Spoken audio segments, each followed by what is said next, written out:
Bom dia, igreja! Bom dia! Espero que vocês estejam bem, mais um culto. Pessoal, quero só poder dar um aviso antes para vocês, que dia 14 de outubro, um sábado, a gente vai ter uma aula aqui na igreja sobre amizades. Amizades, tempos, saídas. Então, gravem aí na agenda de vocês, dia 14 de outubro, sábado, a gente vai fazer uma aula sobre amizade. Então, queria dar esse recado para vocês. E também queria poder agradecer tanto a Bia, minha esposa maravilhosa, quanto o João, pela aula que eles deram ontem, tanto no Tempo das Mulheres, quanto no Tempo dos Homens. O Tempo dos Homens foi maravilhoso, foi muito profundo, foi divertido e foi muito legal. Espero que o Tempo das Mulheres também tenha sido muito proveitoso. Então, eu só queria poder agradecer os irmãos que contribuíram aí com esse evento. E vamos para a nossa aula de hoje, nossa pregação. Para quem não esteve aqui semana passada, nós estamos falando sobre a volta de Jesus. Esse é o tema da nossa pregação. O Leandro fez uma aula semana passada falando um pouquinho que Jesus vai voltar. Isso é certo, certeza que ele vai voltar. E explicou alguns sinais também, principalmente lá em Mateus 24, que Jesus dá dessa volta dele. Jesus diz claramente que ele vai voltar mais uma vez. Então isso a gente pode ter certeza. E no próprio Mateus 24, no capítulo, então Jesus dá os sinais que vão acontecer na vinda dele. Se você perdeu essa aula, está lá no nosso canal do YouTube. Então está gravado para vocês poderem acompanhar. E hoje nós vamos falar desse tema. Como nós devemos estar vivendo para essa volta de Jesus? Como que será que Jesus espera que nós estejamos quando ele chegar aqui? Então é sobre isso que a gente vai falar hoje. E a continuidade, inclusive, desse Mateus 24, desse capítulo, Jesus ele começa a falar sobre isso. Ele fala sobre 3 histórias. Ele fala como nós devemos estar. É engraçado porque uma das histórias, ele fala que tem um servo bom e um servo mau. E o servo mau, ele vive uma vida totalmente errada conforme o Senhor gostaria. Então, na verdade, ele é como alguém que cai da fé. E aí Jesus encontra ele totalmente desregrado, descambado, não vivendo como Jesus gostaria. Então é o caso de alguém que perde a fé em Cristo. E quando ele voltar, esse cara vai se ver com Jesus, com certeza. E agora, eu queria ler com vocês uma história que é a continuidade de Mateus 24. Está lá em Mateus 25, que é a parábola das 10 virgens. É uma outra história que Jesus vai contar sobre como que nós devemos estar preparados, como que vai ser mais ou menos o reino dele. E essa passagem eu queria ler para vocês. Por que eu escolhi ela e não outras? Porque ela fala de 10 virgens que esperavam no Senhor. As 10 esperavam. As 10 eram cristãs. As 10 tinham fé. Então serve para o nosso contexto. Eu acredito que todo mundo aqui tem fé em Jesus. Eu acredito que todo mundo espera que um dia ele vai voltar. Amém. Então é para o nosso contexto essa passagem. Mas antes, quero convidar vocês a gente poder fazer uma oração juntos. Amém. Baixe sua cabeça, feche seus olhos. Pai amado, meu Deus, muito obrigado por esse dia. Obrigado por estarmos aqui reunidos na Tua presença. Obrigado porque o Senhor nos deu mais um dia de vida. Obrigado por poder estudar esse tema sobre a Sua volta, meu Pai. Que nós possamos entender um pouco mais de como nós podemos estar preparados. Abre o nosso coração, abre a nossa mente para poder ouvir sobre esse tema. Que a gente possa se encorajar hoje e que a gente possa fazer tudo que está à nossa condição, à nossa volta, para poder nos prepararmos para Ti, Senhor. Usa-me como o Teu canal para falar com o Teu povo aqui hoje e que o Teu Santo Espírito possa me usar, Senhor, para poder trazer a Tua palavra para o Seu povo. Em nome do Senhor Jesus Cristo que eu te peço e eu te agradeço. Amém.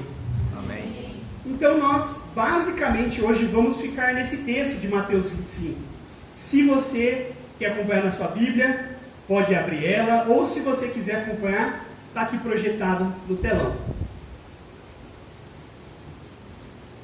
Vamos ler então juntos? Então fala assim: o reino dos céus será, pois, semelhante a 10 virgens que pegaram suas candeias e saíram encontrar-se com o noivo. 5 delas eram insensatas e 5 eram prudentes. As insensatas pegaram suas candeias, mas não levaram óleo consigo. As prudentes, porém, levaram óleo em vasilhas junto com as suas candeias. O noivo demorou a chegar, e todas ficaram com sono e adormeceram. À meia-noite, ouviu-se um grito: o noivo se aproxima! Saiam para encontrá-lo! Então, todas as virgens acordaram e prepararam suas candeias. As insensatas disseram às prudentes: dê-nos um pouco do seu óleo, pois as nossas candeias estão se apagando. Elas responderam: não, pois pode ser que não haja o suficiente para nós e para vocês. Vão comprar o óleo para vocês. E saindo elas para comprar o óleo, chegou o noivo. As virgens que estavam preparadas entraram com ele no banquete nupcial, e a porta foi fechada. Mais tarde vieram também as outras e disseram: Senhor, Senhor, abra-nos para nós. Mas ele respondeu: a verdade é que não as conheço. Portanto, vigiem, porque vocês não sabem o dia nem a hora. Então a gente vai analisar parte por parte desse texto, mas já deu para pegar um pouco aqui da ideia do que nós estamos falando hoje. E na verdade, se você tivesse que anotar algo, um tema principal dessa passagem é: qual é o estilo de vida do fim dos tempos? A gente vai falar agora qual é o estilo de vida do fim dos tempos, como nós devemos estar andando quando Jesus voltar. E só para dar um contexto aqui dessa passagem, o que a gente acabou de ler é exatamente como funciona um casamento judaico. Acho que não dá para ver muito bem a imagem, né? Mas está aqui as 10 virgens, né? Andando pela rua, e o casamento judaico funcionava mais ou menos o que está escrito aqui. O noivo ia até a casa da noiva e, para finalizar, ele fazia acordos com os pais da noiva. Ele dava dotes para finalizar o casamento. Então, dotes seja de animais, seja de terras, seja de algo precioso, porque isso tinha que ser feito naquela época, era o acordo que finalizava o casamento, que fechava. Bom, então os pais vão dar a moça para o rapaz casar. É só depois desse dote. E quando isso terminava, o noivo e a noiva saíam como se fosse numa procissão, uma caminhada até a casa do noivo. Lá na casa do noivo ia acontecer o banquete nupcial. Ia acontecer o banquete com os amigos próximos, ia acontecer as festas para celebrar o casamento de fato, que ele foi acordado. Então, da casa da noiva até a casa do noivo, eles faziam essa caminhada. E juntos com eles, eles iam passando na casa das pessoas, né, dos familiares ou das pessoas importantes, para ir junto com eles. Essas virgens são como se fossem damas de honra da noiva. Elas estavam esperando o noivo passar para poder ir junto com elas. Só que tem um detalhe importante. Naquela época, você não tinha convite, né? Então, como saber quem que são as pessoas convidadas ou não? Pela candeia, pela vela que elas levaram. Então, essa aqui pode ser uma daquelas velas usadas por essas moças. Então, era um jarrinho que você colocava óleo dentro, tinha um pavio e queimava ali, ou pode ser também uma espécie de tocha, mas é claro que elas precisavam alimentar essa tocha, essa lâmpada, com óleo.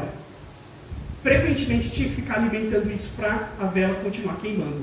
E era isso que dizia quem era penetra ou não nessa festa. Porque quem não tivesse, não foi convidado, não ficou preparado para a festa. Quem tinha, já estava ali há muito tempo se preparando para a festa acontecer. Já estava ali esperando.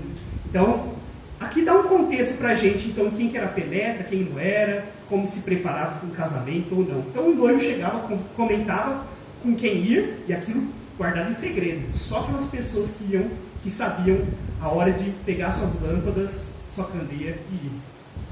Muito bem, vamos analisar então cada uma das passagens, dos trechos dessa história. Começando então, Jesus fala, o reino do céu será semelhante, ou seja, ele será parecido. Quando eu vier, vai ser isso aqui, mais ou menos isso que eu estou contando para vocês. E eu quero perguntar para vocês, quantas eram as convidadas? 1, 2, quantas? 10. 10 eram convidadas. As 10 foram chamadas. As 10 tinham candeias. As 10 acreditavam que Jesus ia voltar. É isso que ele está dizendo. Eram cristãos. Eram pessoas que se diziam que estavam ali à espera do noivo chegar. Não era qualquer pessoa, não era um descrente. Elas sabiam, elas tinham a informação necessária e criam na volta de Jesus. E elas estavam esperando. Então, é alguém que fala, Jesus, eu me batizei, Jesus, eu leio a Bíblia, Jesus, eu vou na igreja, e eu estou esperando a sua volta. Mas isso, como a gente vai ver, não é o suficiente para dizer que elas foram realmente dentro da comemoração. Então, Vitor, qual é a diferença delas? As 5 insensatas não levaram óleo. As prudentes levaram consigo vasilhas de óleo. Você imagina que desajeitado seria você ir para um casamento com um negócio na mão, uma tocha, e você vai com a outra, uma vasilha debaixo do braço, com um líquido balançando, mexendo? É meio estranho, mas dá para perceber quem eram então as insensatas, quem não era. Desde o começo isso ficava claro quem que eram essas pessoas. Então, basicamente, as prudentes, elas se prepararam para a vinda de Jesus. Então essa é a primeira coisa que eu queria que vocês pudessem gravar ou anotar, quem está anotando. O estilo de vida do fim dos tempos é marcado por essa preparação. Pela preparação antes. Elas estavam preparadas. Então o estilo de vida do fim dos tempos revela preparação das pessoas.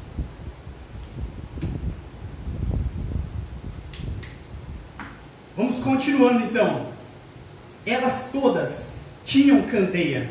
Elas todas também tinham o óleo queimando no começo. Elas queimavam no começo. Elas estavam ali, talvez receberam uma boa mensagem, talvez se encorajaram para ir na igreja, se encorajaram para ler a Bíblia, se encorajaram para orar, mas não é sobre quem começa queimando, é sobre quem termina queimando. Amém. É uma preparação que exige constância.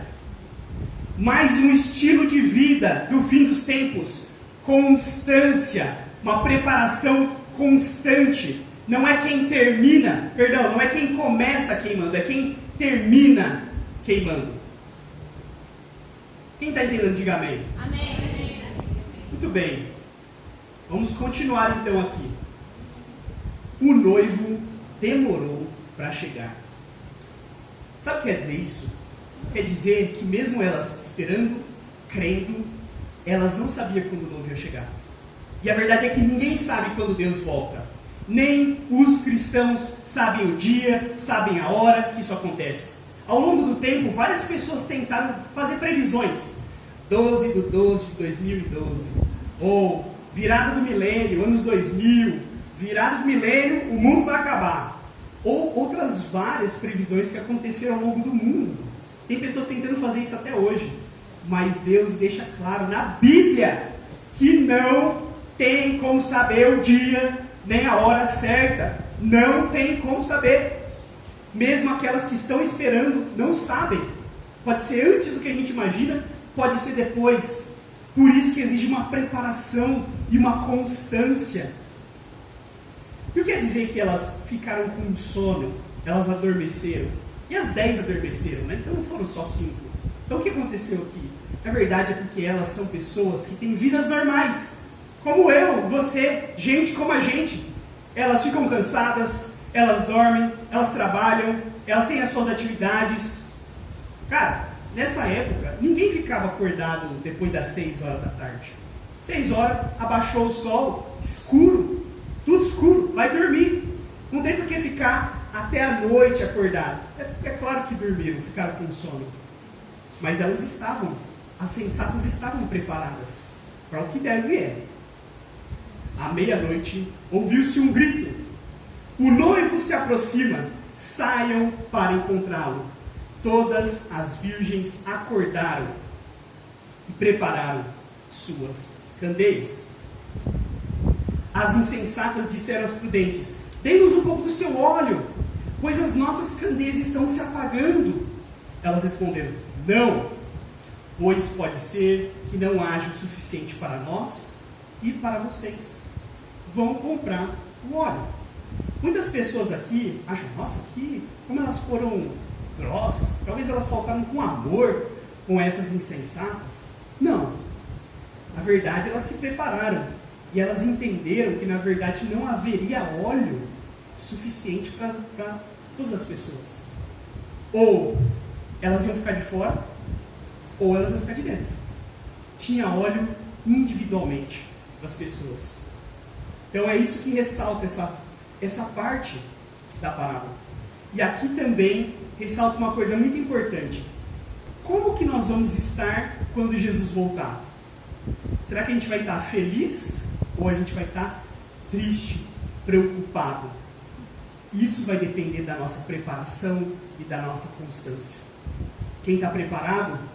Graças a Deus, Jesus voltou! Eu vou celebrar, eu vou viver a vida eterna, eu vou estar com Deus. Mas quem não se preparou, toma cuidado.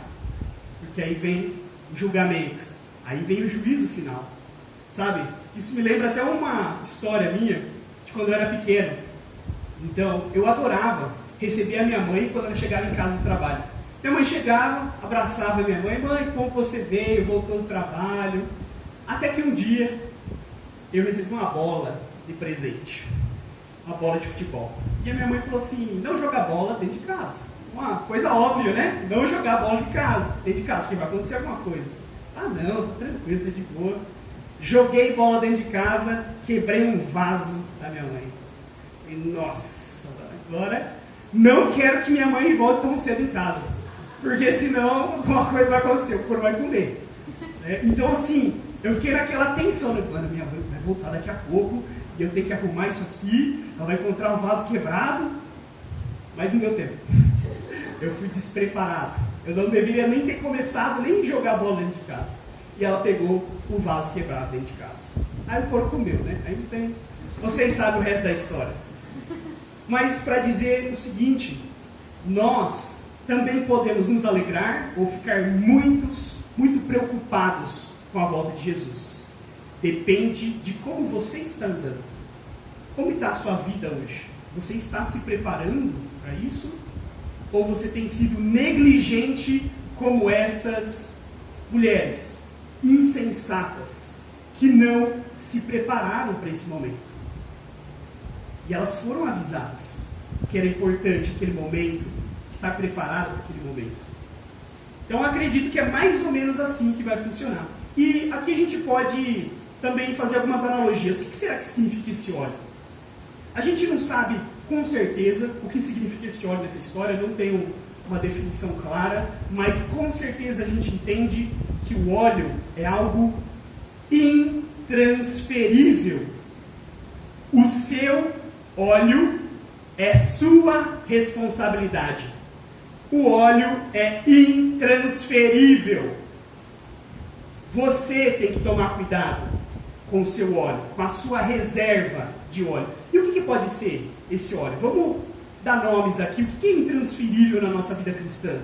A nossa fé, o nosso relacionamento com Deus, as nossas obras, as nossas obediências a Deus, o nosso arrependimento, o nosso coração para Deus. Não dá para dividir isso com alguém. Não dá para dividir a sua fé. Toma um pouquinho da minha fé para você ter mais fé. Não dá para passar arrependimento de uma pessoa para outra. É intransferível. E essas mulheres sensatas estavam se preparando muito antes para isso acontecer. As insensatas não estavam pensando nessas coisas. O que eu quero dizer com isso é que ninguém vai para o céu de carona com outra pessoa. Não tem como. Mesmo se eu quiser, mesmo se vocês quiserem, não tem como ir de carona com a fé de outra pessoa. É impossível. Você é responsável pela sua própria salvação. Você precisa zelar pelo seu óleo. Você precisa zelar por essas coisas que são intransferíveis. Sabe? O que a gente pode fazer, mesmo, a gente pode ter o Espírito Santo conosco, mas nós não decidimos por ninguém. O máximo que a gente pode fazer é dar uma candeia. Candeia, acende, coloca o seu óleo. Mas não dá para ler a Bíblia para alguém. Não dá para orar por alguém. Não dá para jejuar no lugar da pessoa. Não dá para ter santidade por outra pessoa. A sua santidade é responsabilidade sua. O seu arrependimento é responsabilidade sua. Quem está entendendo, diga amém. Amém.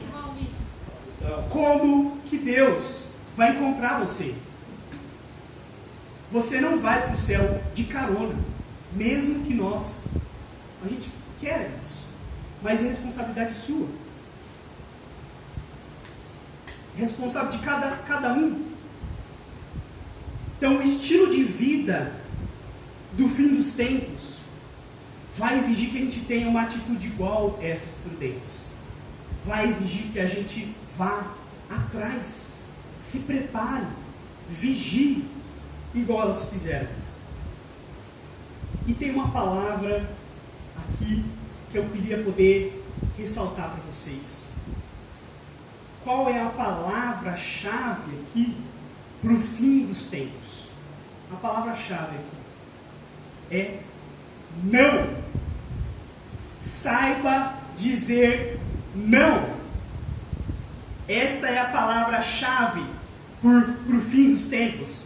Precisamos saber dizer não. O que essas moças responderam? Uma chegaram, dá um pouco do seu óleo para nós. Não. Vá comprar o seu, vai atrás do seu. Parece maldoso, mas não é. Cada um precisa fazer o seu. Não dá. Vai chegar um momento que não dá para ler a Bíblia por você. A gente consegue dar candeia, lê a Bíblia, mas é você que precisa ler. É você que precisa orar. Jejua, é assim que jejua, mas é você que precisa jejuar. Evangeliza, vai atrás de estudo bíblico, mas é você que precisa fazer isso. Quando que nós vamos conseguir fazer isso por nós mesmos? Quando vai chegar esse momento da gente se responsabilizar pelas nossas atitudes? O cristão precisa ser individualmente responsável. Isso aqui, igreja, estrutura, pastor, é candeia, mas não é óleo. Óleo é você. Amém. Que precisa ir atrás. Amém. Vigie. Muito bom, Vitor. Vamos que vamos. Mais uma coisa que é importante aqui, então, nesse não. Digam comigo, não. Não. Mais uma vez, não. Não. Essa é a palavra-chave para o fim dos tempos. Então, se alguém disser assim para você, você viu aquele filme que acabou de lançar? Não. Não. Você ficou até a tarde, até a noite, jogando? Não. O que você foi fazer? Você disse não. Você foi ler a Bíblia, você foi acordar cedo. Você não estava assistindo um filme que lançou novo, porque você estava orando, jejuando. Você pode me dar um pouco da sua santidade? Não. Você pode ler a Bíblia, orar por mim? Não. Você pode deixar de ir nos cultos para ir naquele evento comigo? Não. Você pode deixar de ser cheio do Espírito Santo para focar no trabalho? Não. levar trabalho extra para casa e ficar até a tarde trabalhando? Não! Porque você tem algo mais importante: a sua salvação. Amém.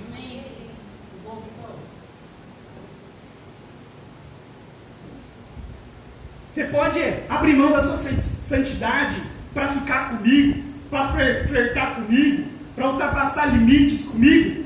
Não! Porque senão os dois não vão ter óleo no final das contas.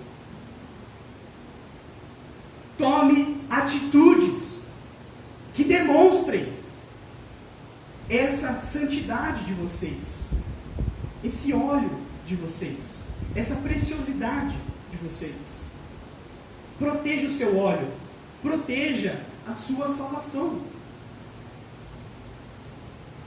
Continuando aqui. E saindo elas para comprar o óleo, chegou o noivo. As virgens que estavam preparadas entraram com ele para o banquete nupcial, e a porta foi fechada. Na volta de Jesus, os desprevenidos não terão vez. Na volta de Jesus, os desprevenidos não terão vez. Preparadas, aquelas que estavam preparadas entraram do banquete e a porta foi fechada. Qual vai ser a sua escolha para hoje? Para sua constância depois daqui? E a gente não está falando de coisa para também só hoje, para só amanhã, só depois de amanhã. A gente não sabe quando Jesus volta. Estamos falando de coisas de anos, décadas, 30 anos, 40 anos, quem sabe, até ou Jesus chegar, ou até você morrer. Mas como você vai estar no final? Constante, preparado até o final, ou você vai ser encontrado pego de surpresa? Escolham qual estilo de vida vocês vão tomar. E sabe, continuando então, mais tarde vieram também as outras e disseram: Senhor, Senhor, abra a porta para nós. Mas ele respondeu: a verdade é que eu não as conheço. Olha que forte. Eu não as conheço. Sabe, isso quer dizer uma coisa para nós: que a nossa vida espiritual e a nossa vida não está no nosso controle. A gente não pode fazer as coisas da nossa forma. A gente não pode achar que o reino de Deus é algo que é feito da nossa forma, que a gente vai buscar Deus da nossa forma. Está enganado. Está achando isso, está enganado. A porta fechou e as pessoas chegaram: Deus, Senhor, abra a porta. Falou: não as conheço. Eu concordo com o João.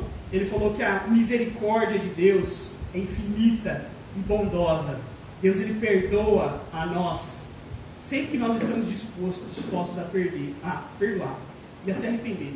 Porém, existe um limite de tempo para você tomar a sua atitude de arrependimento.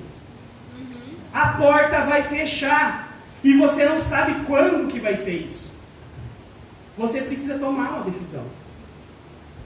Não fazer nada também é uma decisão, mas as escolhas vão levar consequências.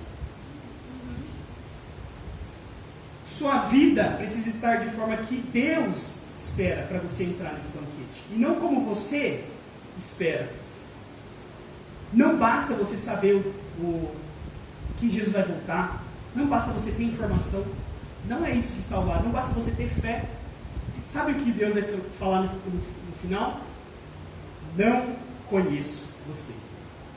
Acho que mais doloroso do que você ter uma porta fechada é a pessoa que você acha que conhecia falar assim: eu não te conheço, eu nem sei quem você é, você não teve relacionamento comigo, você não me buscou quando você podia me buscar, você estava fazendo outras coisas. Sabe, uma outra coisa que essa passagem nos mostra é que o noivo demora, sabe? E Deus, ele nos dá oportunidade gigante para a gente poder se arrepender. Ele demora mais, nessa passagem, mais do que ele estava esperado. E as pessoas ainda assim não se arrependeram, aquelas insensatas. Não foram atrás do óleo quanto podia. E tinha tempo. Deus é Deus misericordioso. E Ele espera, mas Ele espera até um momento. E aqui uma outra pergunta também. Depois, essas outras mulheres foram atrás, lá compraram óleo, voltaram, chegaram ali, falaram, abre a porta, Jesus. Mas a pergunta é, o que elas estavam fazendo antes? Por que elas não se prepararam? O que elas fizeram no tempo antes, dias antes, semanas antes da volta, semanas antes do casamento? Não tinha como se preparar? Tinha! Mas a questão é, o que elas fizeram com o tempo delas? O que vocês estão fazendo com o tempo de vocês? Onde vocês estão gastando tempo? Porque se não é para se preparar para esse evento, estão se preparando para quê? Sabe? Não dá para a gente chegar no fim da vida e Jesus perguntar assim, o que você fez? Eu fui especialista desse assunto aqui. Eu trabalhei 20, 30, 40 anos nesse assunto aqui. E Deus falar, mas para a eternidade isso é irrelevante. Você trabalhou em algo que foi inútil para a sua salvação. Nós precisamos, grave essa frase, nós precisamos parar de ser especialistas do inútil. Nós precisamos parar de ser especialistas no inútil. E gente, eu não estou falando que a gente não pode ter uma vida onde a gente vai assistir um filme, onde a gente vai jogar um jogo, onde a gente vai trabalhar. Mas se as prioridades estão invertidas, você vai ficar. E Deus está te dando uma vida para você poder tomar a sua atitude. Que atitude você vai tomar? Vamos chegar no céu e sermos especialistas do inútil? Ou vamos falar, Deus, eu me dediquei a reservar óleo do Senhor. Eu orei, eu jejuei, eu me arrependi, eu estava pronto todos os dias para a sua volta. Amém.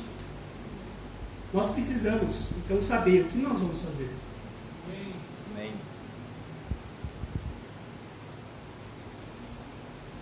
Portanto, Jesus diz, vigiem, porque vocês não sabem o dia nem a hora. Aqui, ó, vigiem, porque vocês não sabem o dia nem a hora. Ninguém sabe. Deus está afirmando. A gente não é nosso papel descobrir.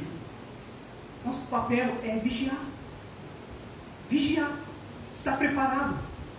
Porque nós não sabemos. Irmãos, vamos então agora fazer algumas aplicações finais. Ninguém sabe o momento exato da volta de Jesus. Essa é a primeira lição que a gente tira. Ninguém sabe. Portanto, esteja preparado para isso. Vitor, o que eu preciso fazer? Sabe, como que eu me preparo? Como eu tenho mais segurança da vida eterna? É o que você faz hoje. É o que você faz agora. É o que você vai fazer depois desse culto. É assim que você tem segurança. Somente, lição 2, somente aqueles que estiverem preparados entrarão. Aqui ficou muito claro esse ponto, né? Preparação. A passagem, ela fala sobre essa preparação sábia e pronta para a chegada de Cristo. Quem foi aquele que perseverou com fé, compromisso, viver correto, se arrepender dos pecados, não será envergonhado. Não será envergonhado, no final das contas. E por fim, viva o estilo de vida do fim dos tempos. Viva o estilo de vida do fim dos tempos. Qual é esse estilo de vida, Victor? Acabamos de falar alguns pontos. Vigie, se prepare, tenha constância. Não é só como você começa, mas é como você termina. Vocês já assistiram filme pós-apocalíptico, filme de apocalipse zumbi? Quem já assistiu aqui? Levanta a mão. Algum filme do gênero?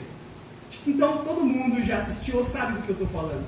E a gente vê os personagens ali, sabe? A preocupação, nossa, o zumbi vai vir, deixa eu preparar aqui minha cerca, deixa eu preparar meus mantimentos, desconfiança das pessoas, sabe? Andar armado, sabe? Todo um esquema para se preparar, vigiar, tá pronto.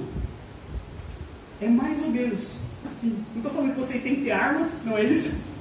Não é que você tem que fazer muro para apocalipse zumbi, mas essa prontidão, essa urgência, porque a sua vida depende disso. E você pode perder a sua vida num estalo. É isso que se diz quando diz viva o estilo de vida do fim dos tempos. Meus queridos, essa foi a pregação de hoje. Espero que vocês possam ter refletido sobre esse assunto e orem sobre isso essa semana. Sabe, busque a Deus. Dá tempo, ainda há tempo, mas pode ser que daqui a pouco não tenha esse tempo. Seja urgente com a sua mudança. Urgente para hoje, para amanhã, para ontem. A sua urgência para buscar a Deus. O que você precisa se arrepender? O que você precisa começar a fazer saindo daqui hoje? Pense nessas coisas. Amém. Meus queridos, semana que vem vamos continuar esse assunto. Leandro vai dar mais uma aula para nós sobre esse assunto. Então não perca a semana que vem. Vamos continuar falando disso. E espero que todos se encorajem. Vamos ficar de pé, todo mundo, para a gente fazer uma oração juntos. Feche seus olhos. Pense nas atitudes que você tem que tomar a partir de hoje. Senhor, meu Pai, estamos aqui diante de Ti mais uma vez, depois de ter refletido sobre esse assunto, visto que o Senhor quer nos dizer nessa passagem. Deus, dê-nos um entendimento correto sobre a Sua volta e dê-nos também a urgência do nosso coração, Deus, para a gente tomar atitudes. Pai amado, que Seu Santo Espírito incomode a gente nesse momento, incomode a gente essa semana, Pai, para a gente tomar atitudes que a gente precisa tomar e começar a viver uma vida de urgência e de preparo para quando o Senhor voltar. Que a gente não negligencie essas palavras, Pai, que a gente possa ser perseverante e continuar nesse caminho até o fim. Pai, fica com o resto do nosso culto, canção que nós vamos cantar e nosso final de domingo também, Pai. Em nome do Senhor Jesus Cristo, que eu te peço e agradeço. Amém. Amém.